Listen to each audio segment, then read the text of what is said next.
Pour son 20e épisode, Anne Delvraz, la cantine numérique brestoise, reçoit Pierre Bordet, enseignant-chercheur en droit privé au Lablex de l'Université de Bretagne occidentale. Il s'intéresse de très près aux utilisations de la blockchain. On parle bien sûr des bitcoins, mais plus généralement des crypto-monnaies et du fait qu'elles appellent à se demander ce qu'est, précisément, et ici juridiquement, une monnaie. Pierre Bordet aborde ensuite les questions des non-fongibles, les fameux NFT, et de la finance décentralisée des crypto-actifs. Bonne écoute.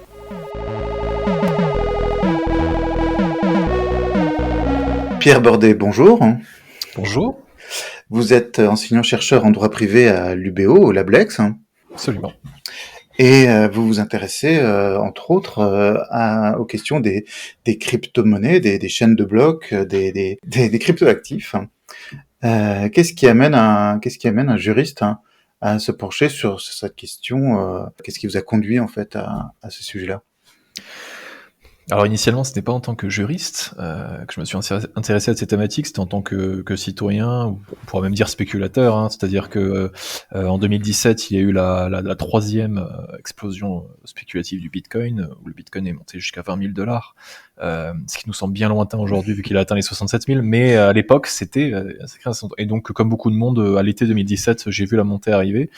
Je me suis intéressé essentiellement donc, pour ces raisons-là. C'était un nouvel objet intriguant, dont on avait sûrement entendu parler tous un petit peu avant, mais qui semblait être une petite niche de quelques geeks en informatique, alors que non. Mais effectivement, tel que présenté par les médias à l'époque, c'était le cas. Donc c'était en tant qu'acteur économique essentiellement que je m'étais intéressé. Et puis, étant à l'époque en train de rédiger ma thèse, sur des sujets tout autres, sur la question de l'autodétermination de la personne humaine, eh bien, je me suis dit, en tant que chercheur, est-ce qu'il n'y aurait pas justement des réflexions purement juridiques sur ces sujets ? Et évidemment, il y en a, puisque en tant que juriste, en réalité, ce qui nous intéresse, ce n'est pas tant l'objet, c'est la manière dont on peut effectivement encadrer ces utilisations. Et la première question juridique que je me suis posée, c'était suite à une interrogation qu'on me posait et qu'on se posait souvent à l'époque, c'était est-ce que le Bitcoin, est-ce que les crypto-monnaies sont de la monnaie ? C'était la question que tout le monde se posait, et la réponse était souvent non. Non, c'est pas de la monnaie. Non pour qui ? Qui ne veut pas que ça soit de la monnaie ? Oui, alors les États évidemment, les acteurs économiques à l'époque étaient très frileux, mais même beaucoup de citoyens étaient contre cette idée parce qu'ils avaient une vision de la monnaie soit un peu archaïque, soit tout simplement parce que ils ne comprenaient pas le mécanisme en lui-même. D'ailleurs, on peut toujours contester sa qualification de monnaie, mais on y reviendra. Mais c'était essentiellement, et je me suis posé cette question parce que la réponse me paraissait assez évidente à l'époque, et pour moi c'était un grand oui, mais un grand oui pour une raison aussi très simple, c'était que j'avais une vision de la monnaie qui était une vision utilitaire. Pour moi, avec la monnaie, on payait des choses, on achetait des choses, on achetait des objets, on achetait sa baguette de pain, sa maison, sa voiture. Or, en France, non, mais dans de nombreux pays, on pouvait déjà en 2017 acheter des objets avec de la crypto-monnaie. Et donc, je me suis tout de suite dit, mais pourquoi est-ce que ce ne serait pas de la monnaie si effectivement elle était utilisée en tant que telle ? Et c'est là où vient effectivement toutes les questions que j'ai pu aborder sur la définition de la monnaie, sur la définition étatique, la définition économique ou la définition juridique. Voilà ce qui m'a amené à ces questions. Et en même temps, c'est vrai qu'on utilise le terme générique de crypto-monnaie, mais finalement ça regroupe, on va dire, maintenant un peu plus de 5000 jetons de chaînes de blocs, donc avec des diversités de protocoles, d'usage premier, d'usage détourné, qui génèrent en fait peut-être des définitions ou en tout cas des questions d'encadrement qui peuvent éventuellement être très différentes. On aura l'occasion de reparler des jetons non fongibles, et puis d'expliquer ce que c'est. Est-ce que il y a un cadre légal pour tout ce qui est de l'ordre des crypto-actifs ou des crypto-monnaies, ou est-ce qu'au contraire, finalement, puisqu'il y a des définitions fonctionnelles de ce que c'est, est-ce que il y aurait dans ce cas-là des catégories juridiques différentes en fonction de leur usage ? Absolument. Alors, en fait, ce qu'il faut comprendre, c'est qu'avant de s'interroger sur la question des crypto-monnaies, ou des crypto-actifs, comme on aime bien le dire en Europe, en vérité, c'est la question de la blockchain. C'est-à-dire que la blockchain est une technologie, alors pour le définir très simplement et très rapidement, une blockchain, c'est tout simplement un registre, un livre de compte, Un registre sur lequel on va inscrire des informations, comme n'importe quel livre de compte. Et sur ce livre de compte, on va inscrire que j'ai donné, moi, Pierre, un bitcoin à Jacques, et puis qu'ensuite que Jacques a lui-même donné la moitié de ce bitcoin à quelqu'un d'autre. Et donc c'est simplement un registre qui note l'historique de toutes les transactions existantes. Sauf qu'en réalité, ce registre, il peut inscrire toutes sortes d'informations. Et les crypto-monnaies ne sont qu'une application, une des applications de cette blockchain. La chaîne de blocs, la blockchain, est une technologie permettant donc une multitude d'utilisations. Par exemple, on a donc aujourd'hui ce qu'on appelle effectivement la question de la finance décentralisée, que je développerai peut-être après, qui est en fait simplement l'utilisation de la blockchain dans le monde de la finance. Donc par exemple, en termes d'investissement, on peut investir par le biais de la blockchain. On utilise la chaîne de blocs pour opérer des investissements. Alors évidemment, il y a plein de procédés techniques, mais c'était une des utilisations. Et donc sur cette question des diverses utilisations de la blockchain, la réglementation ici, elle intervient en fait en fonction justement des différentes utilisations. C'est-à-dire qu'on ne veut pas réglementer la blockchain dans son ensemble, on peut réglementer dans son ensemble, mais on va surtout envisager ses diverses applications. Alors, la réglementation de la blockchain passe par en fait la réglementation de ce livre de compte. Donc on va dire, voilà, je définis moi en tant que législateur, je définis ce qu'est la blockchain, donc on peut l'identifier, en sachant qu'il y a différents types de blockchain, une blockchain publique, une blockchain privée, en fonction de si effectivement il y a un propriétaire, on va dire, de la blockchain ou pas. Mais grosso modo, on peut la définir. Mais ensuite, on va surtout régir ses applications. Alors dans le cas des cryptoactifs, c'est un peu particulier puisque justement tout l'intérêt de la blockchain, c'est ce qu'on appelle la décentralisation. Alors qu'est-ce que la décentralisation ? Ça signifie simplement que pour faire fonctionner une blockchain et pour faire fonctionner le Bitcoin par exemple, nous n'avons pas besoin de ce qu'on appelle un tiers de confiance. C'est-à-dire que quand je veux faire un virement bancaire à un ami, par exemple, il faut qu'il y ait un tiers de confiance, donc ici c'est ma banque, qui va vérifier que j'ai bien l'argent sur mon compte, qui va vérifier qu'en face, la personne est bien autorisée à recevoir un virement, s'il n'est pas dans un pays où il y a des interdictions. La banque centrale est là éventuellement aussi pour contrôler que la banque elle-même, d'ailleurs, a bien les fonds pour pouvoir transférer tout ça. La blockchain permet le transfert de monsieur A vers monsieur B sans qu'aucune personne ne soit là pour vérifier. En fait, tout le monde peut vérifier. Alors, il y a des vérificateurs, mais en réalité, ils ne vérifient pas ma transaction spécifiquement. Voilà, c'est ce qu'on appelle donc les mineurs. Les mineurs vont effectivement opérer avec leur ordinateur des calculs, divers calculs, et en fait, ces différents calculs vont effectivement vérifier ma transaction, authentifier ma transaction. Et en fait, c'est assez simple, puisque la blockchain est un livre de compte, les anciennes transactions sont enregistrées, et donc on peut, en se référant à l'historique, savoir si j'ai bien à un moment donné eu un bitcoin ou pas. Si on me l'a transféré, je l'ai. Si j'en ai transféré la moitié, on a donc en mémoire que j'en ai reçu un et que j'en ai donné la moitié. Donc il ne m'en reste que 0,5. Et c'est sur à partir de cet historique qu'on peut effectivement vérifier les transactions. Et donc sans rentrer dans les détails techniques, c'est vraiment cette idée de décentralisation qui ici est centrale, puisque on se passe des tiers de confiance. Et une des applications, juste pour donner un exemple aussi de cette décentralisation, c'est en matière de preuve. Une fois que j'ai inscrit une information sur la blockchain, vu qu'elle a été certifiée, sans qu'une autorité étatique ou agréée intervienne, eh bien, je peux me fier à ce qu'il y a effectivement marqué sur la blockchain. Alors, évidemment, je simplifie quelque peu son utilisation, puisqu'après, il y a différentes blockchains, différentes méthodes, effectivement, qu'on pourra éventuellement discuter, mais l'idée est là. Et cette réglementation une réglementation passe par le fait d'accepter que la blockchain est une technologie permettant de se passer des tiers de confiance. C'est-à-dire que c'est dans ce sens qu'il faut l'envisager, que le régulateur doit l'envisager. Et donc on se retrouve avec, parmi ces usages, on va peut-être commencer par celui qu'on connaît le plus, c'est l'usage de la monnaie.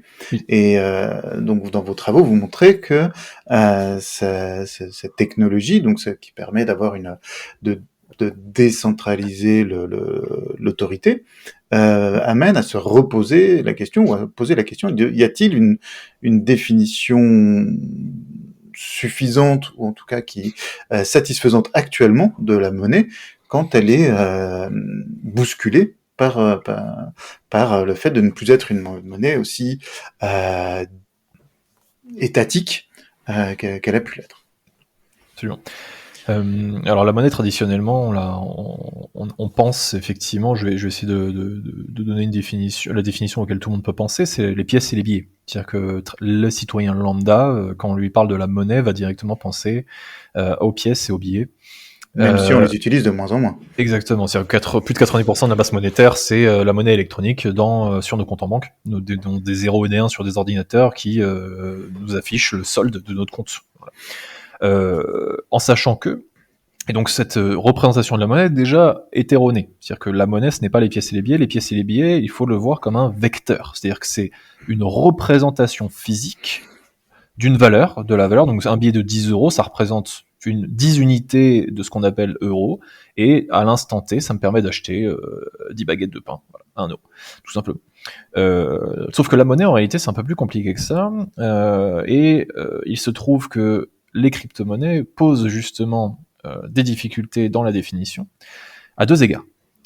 Le premier, c'est que la monnaie est reliée, comme je le disais, à l'État. C'est-à-dire que l'État veut, pour plein de bonnes raisons également, veut garder le contrôle sur la monnaie. C'est donc, d'ailleurs un des aspects, des caractéristiques des États. Il doit avoir un territoire, il doit avoir une population et une monnaie. Exactement.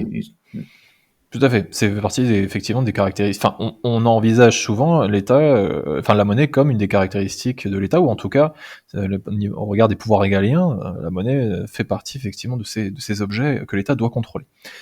Et donc la première définition en fait de la monnaie, c'est une définition légale de la monnaie, c'est-à-dire de dire est une monnaie ce que l'État a décidé qu'était une monnaie, tout simplement. Donc c'est sur cette définition-là qu'on se base la plupart du temps pour réfléchir à propos des crypto-monnaies. Est-ce que le Bitcoin est une monnaie en ce sens-là ? Non. Non, en tout cas pas en France. Pas en France, et jusqu'à récemment, nulle part dans le monde. Et récemment, le Salvador, donc, en Amérique du Sud, a effectivement donné ce qu'on appelle un cours légal au Bitcoin, c'est-à-dire tout simplement qu'il a fait en sorte que les commerçants du Salvador sont obligés d'accepter les Bitcoins si un citoyen vient pour payer avec. Et c'est ça qui fait qu'une monnaie est une monnaie légale. Une monnaie légale est une monnaie qui a un cours légal, donc les commerçants sont obligés. Puisque la réalité, c'est que en France, par exemple, si vous voulez payer avec vos bitcoins, vous pouvez. Il faut simplement que le commerçant accepte. Voilà. C'est vrai qu'on a l'habitude de faire des transactions, on va dire, dans une seule monnaie ou éventuellement avec un change. Mais il y a des pays dans lesquels il peut y avoir plusieurs monnaies légales et donc finalement le Bitcoin n'en est qu'une en plus. C'est peut-être quelque chose qui est plus habituel ailleurs que ça ne l'est pour nous. Oui, d'autant plus que, pour reprendre l'exemple du Salvador, leur monnaie légale était le dollar. Donc, ils avaient déjà, les Américains, exactement. Donc, ils avaient déjà la monnaie d'un autre État. Donc, ça leur a, au contraire, c'est assez paradoxal parce que l'adoption du Bitcoin en tant que monnaie légale, eux, leur a fait retrouver, d'une certaine égard, une certaine souveraineté monétaire. Donc, c'est-à-dire que la perte de la monnaie, de l'ancienne monnaie est la perte, ils l'utilisent toujours, mais l'utilisation du Bitcoin est un regain de souveraineté puisque, notamment, ils ont l'énergie géothermique au Salvador, ce qui leur permet d'opérer ce qu'on appelle donc le minage, dont je parlais tout à l'heure, les mineurs, et il faut savoir que les mineurs sont rémunérés en Bitcoin. Donc le travail de minage donne du Bitcoin et donc nous donne de la valeur supplémentaire. Donc le Salvador, avec l'énergie géothermique, peut tout à fait miner et en faire utiliser dans son économie. Et donc ça, c'est la première définition, c'est la définition légale. La deuxième définition, c'est ce qu'on appelle une définition fonctionnelle, que je critiquais, mais on n'a pas forcément le temps de tout développer, mais l'idée c'était de dire que est une monnaie donc l'objet qui remplit les fonctions de la monnaie, et on lui assimile 3 fonctions en général qui sont souvent déniées au Bitcoin. On lui refuse, il ne remplit pas ces 3 fonctions. Quelles sont-elles ? Très rapidement, c'est donc effectivement une fonction d'unité de compte, ce qui signifie que la monnaie, en tout cas l'objet qui va être une monnaie doit pouvoir être divisible en plusieurs fractions, hein, donc on a 1 euro, 2 euros, 10 euros, 2 centimes, etc. Je trouve que le Bitcoin, lui aussi, peut se diviser, on a un Bitcoin et on a 0,001 Bitcoin si on veut, etc. La deuxième condition, c'est intermédiaire des échanges, c'est-à-dire que c'est ce qui permet à l'objet de dépasser le troc. Quand je vais acheter, à l'époque, dans des sociétés où il n'y a pas de monnaie, si je voulais acheter effectivement du pain, il fallait que je donne un autre objet en échange. Et donc je donne une chèvre en échange d'un bijou ou de l'eau, etc. La monnaie est un objet qui contient de la valeur. Et donc si je donne en fait une certaine valeur à cette personne. Il sait qu'avec cet objet, il pourra de nouveau aller le donner à quelqu'un et ça représente là aussi une certaine valeur. Donc une monnaie sert effectivement à transférer de la valeur sans forcément devoir se trimballer avec tout son chariot de pain, de brebis, ou etc. Le Bitcoin, de ce point de vue-là, ne pose pas de problème. Il remplit également ce rôle puisqu'il transporte de la valeur et je peux donner une fraction de Bitcoin si je veux pour payer ce que je souhaite. En revanche, la troisième condition pose plus de problèmes en théorie. C'est ce qu'on appelle la réserve de valeur, c'est-à-dire que, c'est la définition standard, c'est la capacité que doit avoir la monnaie à préserver la valeur dans le temps. Alors ceux qui regardent un peu la courbe des crypto-monnaies vont se rendre compte que ça fait des hauts et des bas très régulièrement, et ça peut perdre 20% en une journée, donc... Je crois que le week-end dernier, il y a eu un petit creux. C'est ça, ce qu'on appelle un flash crash. Il a perdu $10,000 en effectivement l'espace de quelques heures, ce qui fait paniquer beaucoup de monde et peut paniquer d'autres personnes. C'est vrai qu'on s'attend à ce que la monnaie puisse puisse y avoir de l'inflation, de la déflation, mais peut-être pas une telle volatilité. Hein. Exactement. Sauf que en fait, ce qui est assez difficile à comprendre, c'est que la question de la volatilité n'est pas forcément liée à cette question de réserve de valeur, pour plein de raisons. Alors, un exemple pratique qui montre bien que, par exemple, le Bitcoin est bien une réserve de valeur, c'est le fait que dans des pays où justement la monnaie étatique devient instable, donc je pense à l'Iran, je pense à la Turquie, je pense à ces pays-là, le Salvador, ça aurait pu être son cas aussi, mais le Venezuela, c'est arrivé au Venezuela il n'y a pas si longtemps, où la monnaie a perdu 99% de sa valeur. Dans ces pays-là, la population se réfugie, enfin une partie de la population se réfugie vers les crypto-monnaies et surtout le Bitcoin. Donc pour la volatilité, oui. Pour la question de la conservation, c'est ce qu'on appelle en économie, on dit que la mauvaise monnaie chasse la bonne. Oui, exactement. C'est-à-dire qu'ici, je sais que ma monnaie étatique va perdre de sa valeur. C'est-à-dire que les Vénézuéliens, au bout d'un moment, ils avaient des sacs de billets et ils les brûlaient pour se chauffer le soir, tellement ça ne valait plus rien. Voilà. J'ai des liasses de 10 000, 100 000, et donc cette monnaie, effectivement, ne sert plus qu'à se chauffer le soir en les brûlant. C'est littéralement du papier qui ne vaut plus rien. Ces personnes vont se réfugier dans le Bitcoin, ce qui montre bien que dans certaines circonstances, c'est réellement utilisé comme une réserve de valeur. Et la deuxième chose qui fait que la volatilité n'est pas impactante, c'est qu'en fait, la volatilité n'est que court-termiste. Plus exactement, si on regarde la courbe du Bitcoin, il est parti de 0, il est aujourd'hui à 50 000. Certes, ce week-end, si j'avais mis mon argent dessus, j'aurais perdu 20% de ce que j'avais mis dessus. Mais si je n'avais rien vendu, aujourd'hui, je serais à plus 30% par rapport à ce que j'avais. Et ainsi de suite. Et en fait, si on regarde sur donc les 10 dernières années, même plus, en fait, on se rend compte que je suis toujours gagnant. C'est-à-dire que je ne perds pas ma valeur. À l'inverse des monnaies étatiques, je pense à l'euro et au dollar, surtout au dollar, où la masse monétaire en dollars a explosé, parce qu'on a fait marcher la planche à billets ces dernières années, les monnaies étatiques perdent de leur valeur. C'est ce qu'on appelle l'inflation. Et donc, elles ne font que ça, littéralement, depuis 150, 60, 70 ans, elles ne font que perdre de la valeur. Alors, on s'en rend moins compte, effectivement, parce qu'il y a plein d'opérations économiques pour préserver notre pouvoir d'achat par certains aspects, mais le fait est qu'elles perdent de la valeur. Donc, de ce point de vue-là, on pourrait considérer qu'elle remplit effectivement les 3 conditions de la monnaie, et qu'elle serait donc, de ce point de vue-là, une monnaie. Et il y a cet aspect très spéculatif qu'on voit, en tout cas, là, dans ce qui est décrit, donc en ce qui concerne le Bitcoin. Parmi les crypto-monnaies, il y en a d'autres qui cherchent au contraire à l'éviter. Certaines vont chercher la stabilité, vont prévoir une inflation fixe. On peut peut-être en parler un petit peu. Oui, c'est ce qu'on appelle donc les stablecoins, donc les monnaies stables, pour l'appeler comme ça, les jetons stables. Ce sont des crypto-monnaies qui sont adossées, disons-le, sur une monnaie plus stable, ou souvent c'est sur un panier d'actifs. Mais on va dire ici, donc pour simplifier, c'est donc une monnaie qui va être adossée, par exemple, au dollar. La très très grande majorité des stablecoins sont adossés au dollar, ce qui signifie qu'une unité de ce stablecoin vaut $1. Et le cours fluctue légèrement, mais il se maintient entre 0,99 et 1,01 $, ce qui fait que ça en fait une crypto-monnaie très stable. Quel est l'intérêt ? L'intérêt étant justement de pouvoir, lorsque l'on souhaite vendre un crypto-actif plus traditionnel, donc par exemple je veux vendre un Bitcoin, je ne veux pas forcément le reconvertir directement en dollars, soit parce que la plateforme ne me le propose pas, tout simplement, soit parce que ça peut être générateur d'impôts. Ce qui est le cas en France. En France, lorsque vous convertissez vos bitcoins ou autres en euros, c'est un fait générateur d'impôt, vous êtes imposé sur la plus-value que vous avez réalisée. Or, en France, on n'impose pas les opérations entre crypto-monnaies. Donc si je vends un bitcoin contre un stablecoin, qui est donc adossé sur le dollar, eh bien en fait, je vais pouvoir donc... C'est comme si je vendais en dollars, sans l'imposition.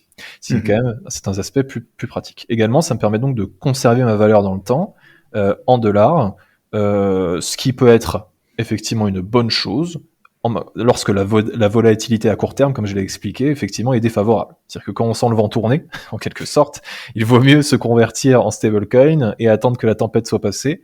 D'ailleurs, la tempête sûrement va pas tarder à arriver sur les crypto-monnaies. Nous sommes à la 5e hausse historique en 2021. Il a atteint, je crois, un 68 000 $ au plus haut. Effectivement, donc là, comme tout ce qui monte doit forcément redescendre un jour, vraisemblablement, nous allons redescendre d'ici peu. Vraisemblablement. Vraisemblablement. Voilà. Mais bon, comme il y en a 5000, plus de 5000, on a le quoi faire. On peut éventuellement aller en chercher d'autres. Par contre, cet aspect inflationniste, il est aussi sur la quantité d'énergie demandée pour justement cette technique de la chaîne de blocs qui va demander une preuve de travail. Et on arrive à avoir des problèmes, on va dire, d'approvisionnement en matière énergétique ou même en matière d'électronique. On n'arrive à plus avoir assez de cartes graphiques, ou les cartes graphiques deviennent directement liées en fait à la production de ces preuves de calcul. Il va y avoir des blackouts dans certains endroits parce que toute l'énergie est consacrée à cette production-là. Certaines régions commencent à essayer de réguler tout ça. Et puis, évidemment, à la croisée de cet aspect-là, il y a l'aspect climatique, l'aspect évidemment producteur de CO2 de cette activité-là. Est-ce que vous avez analysé ces points-là dans vos travaux aussi Très succinctement, alors sur la problématique énergétique, effectivement, si vous voulez faire tourner, si vous voulez effectivement faire fonctionner la blockchain Bitcoin, parce qu'en fait Bitcoin est à la fois le nom de la blockchain qui permet d'avoir le crypto-monnaie qui s'appelle Bitcoin. Et pour faire fonctionner cette blockchain, il faut donc miner, et le minage c'est quoi ? C'est des ordinateurs branchés sur secteur, et on fait tourner un logiciel, on fait des calculs très compliqués, ça fait tout chauffer. Il n'y a pas besoin de chauffage d'hiver grâce à ça, mais effectivement, par contre, ça consomme un maximum d'énergie. Sur la question de la consommation, alors quand certains pays ont des problèmes, en général, effectivement, c'est surtout dû à la politique énergétique du pays, qui parfois est mal orientée. Mais effectivement, on peut s'interroger sur la légitimité de faire tourner des milliers d'ordinateurs pour miner du Bitcoin alors que la population n'a pas forcément accès à l'électricité. Mais là aussi, c'est le rôle de l'État justement de devoir réguler ce genre de choses-là. Sur la question de l'approvisionnement en technologie, effectivement, on a vu des fois un appauvrissement en matière de matériaux, de hardware donc en carte graphique, etc. Parce qu'on a besoin de ces matériaux-là pour le minage. Ceci étant dit, avant de venir sur la problématique environnementale, il faut bien distinguer deux blockchains différentes, deux fonctionnements à la blockchain différents.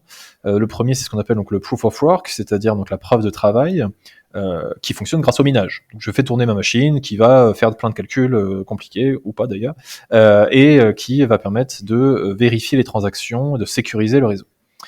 Mais ça, c'est comme ça que fonctionne Bitcoin. Mais en vérité, aujourd'hui, la très grande majorité des blockchains fonctionnent grâce à une autre technologie qui s'appelle le proof of stake, c'est-à-dire la preuve d'enjeu, et qui ne nécessite plus de minage. Alors c'est une autre manière de faire, où en fait, on va ce qu'on appelle stacker des jetons, c'est-à-dire qu'on va donc poser ces jetons dans un portefeuille déterminé, on va dire, sur un lieu déterminé, et par un algorithme différent, ça va permettre de vérifier là aussi les transactions. C'est beaucoup moins énergivore, c'est d'ailleurs pour ça que Ethereum, qui est la deuxième plus grosse crypto-monnaie en termes de capitalisation, va passer justement en proof of stake. Aujourd'hui, elle est en preuve de travail, et dans quelques mois, quelques années, elle passera en preuve d'enjeu. Juste pour donner une idée, le total de capitalisation, je crois qu'on en est à 1000 milliards. 2000 milliards. 2000 milliards d'euros ou de dollars. Dollars, voilà, tout à fait. Ouais. Absolument, 2000 milliards de dollars. Alors En fait, ça paraît énorme, mais en réalité, à l'échelle de l'économie mondiale, c'est encore très peu. C'est encore très peu, en sachant que le Bitcoin, c'est encore la moitié. Oui, Donc, mais pour le quelque Bitcoin. chose qui a, on va dire, 10 ans, un peu plus de 10 ans, Oui. c'est déjà pas, C'est déjà beaucoup. déjà pas mal. C'est déjà pas mal en sachant encore une fois que la majorité des personnes ne savent toujours pas ce que c'est. Donc le jour où le monde entier comprendra enfin ce qu'est la blockchain et les crypto-monnaies, je pense que les 2000 milliards seront dépassés depuis longtemps. Si ça existe toujours. Si on est encore là pour en parler, et c'est justement la belle transition par rapport à l'environnement. Le Bitcoin est énergivore. Effectivement, le Bitcoin consomme énormément d'énergie et dans une période où on essaie de faire une transition écologique, enfin, en tout cas on aimerait bien en faire une, pour essayer de sauver notre chère planète. La question de savoir si c'est légitime de consommer autant d'électricité pour miner du Bitcoin se pose. Alors ici, il y a deux points de vue. Le premier point de vue, c'est de comparer de comprendre le rôle du Bitcoin. Le Bitcoin, à la base, c'est censé être une monnaie, censé remplacer le système bancaire qui est lui aussi extrêmement énergivore pour une raison très simple, c'est qu'il a un nombre incroyable d'intermédiaires. Le système bancaire est un système très complexe qui nécessite énormément de tiers de confiance, énormément d'intermédiaires pour faire transiter l'argent. Si on compare l'énergie développée par ce système bancaire avec celui du Bitcoin, en fait, il n'y a pas photo. C'est-à-dire qu'ici, effectivement, on est sur un système bancaire qui consomme beaucoup plus. Ceci étant dit, est-ce que le Bitcoin serait capable de remplacer ce système ? Je ne le pense pas. Je ne suis pas ce qu'on pourrait appeler un pro-Bitcoin. Pour moi, Bitcoin est ce qu'on appelle un prototype. Alors, beaucoup de personnes seraient horrifiées de ce que je suis en train de dire. Ce qu'on appelle les Bitcoiners qui sont pro-Bitcoin. Mais justement, c'est un prototype. C'est-à-dire que ça me permet de montrer que ça fonctionnait. On peut faire un échange de valeurs entre deux individus sans tiers de confiance. Et c'est ce qu'on appelle d'ailleurs du cash électronique. C'est littéralement des pièces et des billets qu'on a transformés sous une forme électronique. Il n'y a aucune différence entre moi qui vous donne un billet de 10 euros ou moi qui vous donne l'équivalent de 10 euros en Bitcoin. Il n'y a absolument aucune différence. Et donc ça va permettre de se passer de tiers de confiance. Et également, d'ailleurs, mon billet de 10 euros, sa valeur est censée être garantie par une banque centrale. L'avantage du Bitcoin, c'est qu'effectivement, on enlève aussi la banque centrale. Enfin, c'est un avantage ou pas, ça dépend effectivement de sa vision économique, de l'économie. Mais dans tous les cas, Bitcoin est énergivore et son utilité, pour moi, est assez réduite, notamment en termes de monnaie. À mon avis, il ne sera jamais réellement une monnaie. En revanche, beaucoup considèrent, et ça fait assez consensus, qu'il pourrait servir d'or numérique. On sait que, en s'agissant de la monnaie, l'or a souvent servi d'étalon. L'étalon or, jusque dans fin des années 70. Pour beaucoup, c'était une très bonne chose. Ça permettait d'avoir un référentiel dit objectif, même si bon, je suis pas totalement d'accord sur le terme objectif, mais bon, on va dire objectif. Le Bitcoin utilise le même rôle, mais pour les crypto-monnaies. C'est-à-dire que les crypto-monnaies, on le sait, sont quasiment adossées, indexées sur le Bitcoin. C'est-à-dire que quand le Bitcoin monte, elle monte, et quand le Bitcoin descend, elle descend à peu près en même temps. C'est vraiment un étalon. L'étalon or est passé à l'étalon Bitcoin. Donc de ce point de vue-là, je trouve qu'effectivement la problématique énergétique est souvent mal expliquée parce que il faut comparer l'énergie dépensée à l'utilité. En revanche, je trouve que les utilisations de la blockchain sont parfois plus utiles sur d'autres crypto-monnaies beaucoup moins énergivores. Auquel cas, on peut s'interroger sur la question effectivement du maintien de la blockchain Bitcoin. On peut utiliser cette chaîne de blocs pour d'autres choses, donc pas que pour faire des transactions. On peut l'utiliser pour certifier d'autres types d'échanges, et en particulier ce qui est mis ce qui fait actualité depuis 1 ou 2 ans maintenant, c'est des jetons non fongibles. Donc là, jusqu'ici, on a parlé de monnaies dans lesquelles tous les bitcoins se valent. Et sont apparus ou en tout cas ont été mis sur le devant de la scène des jetons non fongibles, donc des NFT, qui eux en fait viennent fonctionner un petit peu différemment en venant s'appuyer en fait sur des objets qui est physiques, soit des objets numériques. Donc c'est un autre aspect que vous avez abordé dans vos travaux. Oui, ça fait partie de ces nombreuses utilisations de la blockchain. La blockchain qui peut donc servir à authentifier des choses, elle peut servir effectivement à créer de la monnaie, elle peut servir à créer ce qu'on appelle les utility tokens. Donc je vous donne une crypto-monnaie en échange d'un service futur, donc par exemple un ticket, une place de cinéma. Mais dans toutes ces utilisations, on a donc les NFT. Les NFT pour non-fungible token ou jetons non fongibles, ce sont donc l'exact opposé des crypto-monnaies traditionnelles. Là où un bitcoin est parfaitement équivalent à un autre bitcoin, hein, de la même manière qu'un billet de 10 euros, si je l'échange contre un autre billet de 10 euros, mon opération est nulle, c'est-à-dire qu'il ne s'est rien passé. Les NFT, chaque jeton est parfaitement identifiable. Chaque jeton est unique. Alors je passe sur la technologie derrière le protocole, hein, on passe sur d'autres protocoles, effectivement, on est plus sur ER720, etc. Mais là on va dire, donc, quel est l'intérêt ? L'intérêt, il y en a plusieurs, et un de ces intérêts, c'est l'objectif d'authentification. Alors je vais prendre un exemple tout de suite pour que ce soit plus clair, c'est l'exemple du marché de l'art qui est souvent invoqué, je pense que tout le monde a entendu parler à un moment donné ou à un autre des ventes d'œuvres d'art sous forme de NFT à plusieurs dizaines de millions d'euros. Donc concrètement, que se passe-t-il ? Les NFT ont permis de résoudre un problème majeur dans l'art, c'est celui de la rareté numérique. Pour le dire simplement, si j'ai peint la Joconde, donc le tableau, si on veut reproduire la Joconde, ça va demander un sacré talent. Alors ça se fait, hein, des copies évidemment, mais elles ne seront jamais parfaites, elles ne sont jamais identiques à la Joconde. Si je fais un dessin sur mon ordinateur, effectivement, donc une œuvre numérique, il me suffira de faire littéralement clic droit copier, clic gauche, enfin clic droit coller, et j'ai effectivement copié-collé donc l'œuvre d'art. Je peux reproduire ça des milliers, des centaines de milliers de fois. Mon œuvre initiale et ses copies vont ne pas différencier qui est l'original, qui est la copie.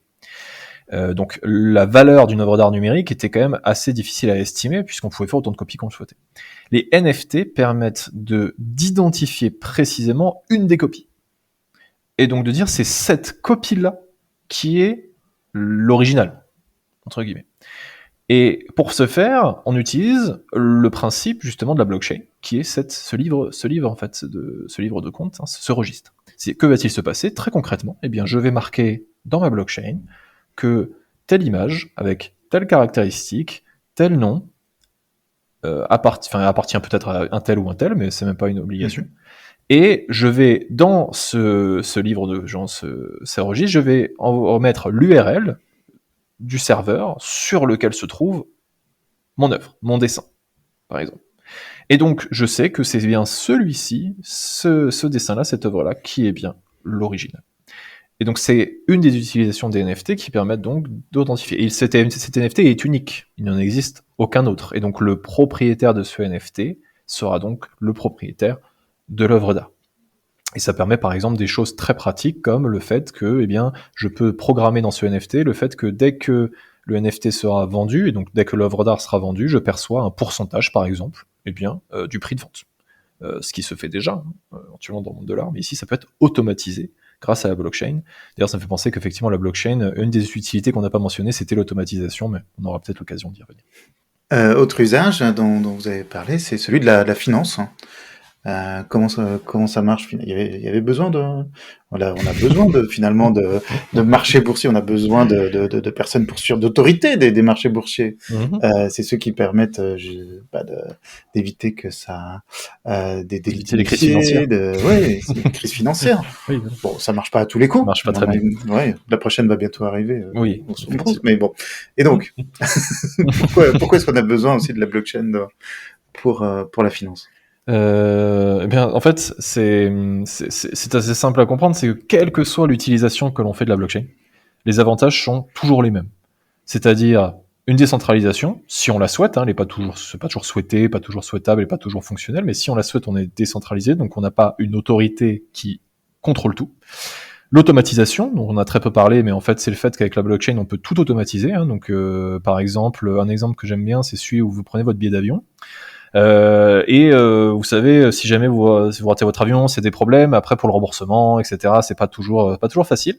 Avec les SNCF, on connaît bien. Et bien ici, vous pouvez intégrer, par exemple, votre billet d'avion sur la blockchain avec une assurance automatisée, ce qui fait qu'à l'instant même où il y a un problème, où vous pouvez pas prendre votre avion, vous avez un remboursement automatique qui est opéré. Ici, la compagnie aérienne ou la SNCF ou peu importe n'a pas son mot à dire. Le processus est parfaitement automatisé à partir de la blockchain. C'est une des utilisations, donc l'automatisation. Donc automatisation, question de la preuve, authentification de la preuve sur la blockchain, etc. Tous ces avantages-là, on les utilise en finance. Et concrètement, quand on parle finance, on pense tout de suite produits dérivés, finance avec les traders. En réalité, la finance, c'est beaucoup plus simple que ça. La finance, quel est son objectif initial ? C'est permettre notamment le financement des entreprises. Je suis une entreprise, j'ai besoin d'avoir de l'argent pour monter mon projet. Je vais voir ma banque, j'explique mon projet à ma banque, j'essaie de lui faire comprendre que mon projet est révolutionnaire, que j'ai besoin de 10 000, 100 000, 1 C'est million d'euros. la future licorne. Exactement, je suis la fintech, comme on dit. Et la banque va me regarder avec des grands yeux et me dire alors votre projet il est bien gentil, mais il faudra quand même quelques années pour mettre tout ça en place, et puis il me faut des garants, des garanties. L'avantage de la finance décentralisée, c'est le nom qu'on lui donne, hein, ou l'open finance, on appelle ça aussi, c'est tout simplement le fait de se connecter à la blockchain, on va le dire comme ça, et d'utiliser cette technologie pour réaliser cette opération. Donc je veux être financé, eh bien je peux emprunter de l'argent sur la blockchain de manière instantanée, parce que c'est littéralement en un clic, hein, au lieu d'aller voir ma banque, je vais là cliquer sur un bouton, et je vais me voir verser l'équivalent de 30 000, 40 000, 100 000 euros, 100 000 dollars, qui me permettra de financer mes projets. C'est une des utilisations de la finance décentralisée, et ici il n'y a pas, encore une fois, d'autorité centrale qui contrôle, il n'y a pas de tiers de confiance, mais les procédés sont sécurisés malgré tout, notamment avec ce qu'on appelle les collatérales, c'est-à-dire que si jamais, par exemple, je veux emprunter 10 000 euros, il faut que je dépose en garantie, on va dire, l'équivalent de 20 000 euros en Bitcoin, par exemple. Alors, on va me dire, quel est le lien d'intérêt d'effectivement d'avoir, si j'ai déjà l'équivalent de 20 000 euros, pourquoi est-ce que j'irais emprunter 10 000 euros? Alors, tout simplement parce que ces 20 000 euros, je les ai sous forme de Bitcoin. Or, je ne peux pas financer grand-chose, en tout cas en France, avec ça. C'est-à-dire que je ne peux pas les utiliser pour acheter mes machines, je ne peux pas pour payer mes employés. En revanche, j'ai bien 20 000 euros en valeur. Et donc, je vais sur cette finance décentralisée, je pose mes bitcoins en garantie, bitcoins que je n'ai pas envie de vendre parce que je sais très bien que malgré leur volatilité, dans 10 ans, ils vaudront 10 fois plus. Et donc, du coup, je vais emprunter 10 000 euros, je vais donc monter mon affaire et ensuite rembourser mon prêt comme un prêt classique. Voilà une des utilisations effectivement de cette finance décentralisée. Donc je me passe de la lourdeur administrative traditionnelle de la finance, pour le dire simplement. Voilà un des intérêts. Très bien. Bon, on a vu un grand nombre des intérêts et des usages de la chaîne de blocs. Vous continuez à travailler dessus. Si des personnes veulent suivre vos travaux, veulent vous contacter, quel est le meilleur moyen pour le faire? Alors j'ai un LinkedIn, donc Pierre Bordet, BORDAIS, sur lequel ils peuvent effectivement me contacter. Sinon par mail, effectivement, si certaines effectivement sont intéressées par mes travaux. Alors mes travaux sont publiés sur les différentes revues juridiques, mais pour ceux qui n'ont pas accès, je serais ravi effectivement de pouvoir en discuter ou partager effectivement ces recherches-là. Donc on peut me contacter par mail ou sur LinkedIn directement. Parfait. Merci beaucoup, Pierre Bordet. Merci à vous.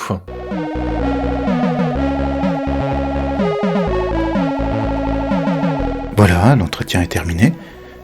Nous espérons qu'il vous aura plu et intéressé. Commentaires, réactions, soit par email coucou@lacantine-brest.net, soit sur Twitter avec le handle Antalphrase.